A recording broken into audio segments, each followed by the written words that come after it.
students.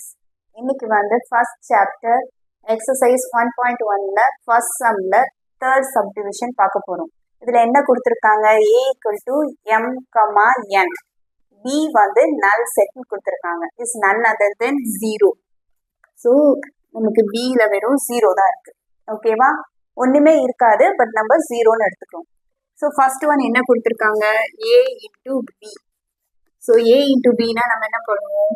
ஏவோட எழுதிக்கணும், m, n. Next பியில் என்ன இருக்கு? 0. ஸோ நம்ம எதை இன்டூ பண்ணாலும், 0வில் இன்டூ பண்ணாலும் நமக்கு என்ன ஆன்சர் வரும்? 0 தான். So it's a 0. Next one a × a. a × aனா நம்ம என்ன பண்ணுவோம்? ஏவே 2 தடவை இன்டூ பண்ணுவோம். m, n into m, n. So open the big bracket, small bracket open பண்ணி first நம்ம m தான் எடுக்கணும். m in n, m, n.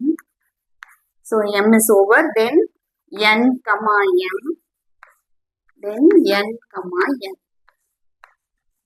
ஓகேவா? close the big bracket. So இதான் நமக்கு a × a. again நமக்கு என்ன கேட்டிருக்காங்க? b × a.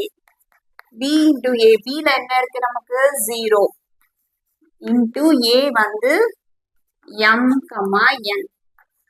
ஸோ இதுலயும் வந்து 0 வந்துட்டனால நம்ம எதோட 0வோட என்ன நம்ம நம்பர் இன்டூ பண்ணாலும் we will get 0. So 0 is the answer. So understand?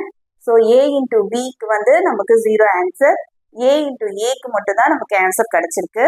Because நம்ம ஏவையே 2 தடவை இன்டூ பண்றோம். ஸோ நமக்கு ஆன்சர் கிடைக்கும். நெக்ஸ்ட் b × aனாலும் 0 வந்ததுனால நம்ம 0வோட எதை இன்டூ பண்ணாலும் 0 தான் ஆன்சர். Okay, thank you students. மறக்காம சர்ப்ரைஸ் பண்ணுங்க. தேங்க்யூ.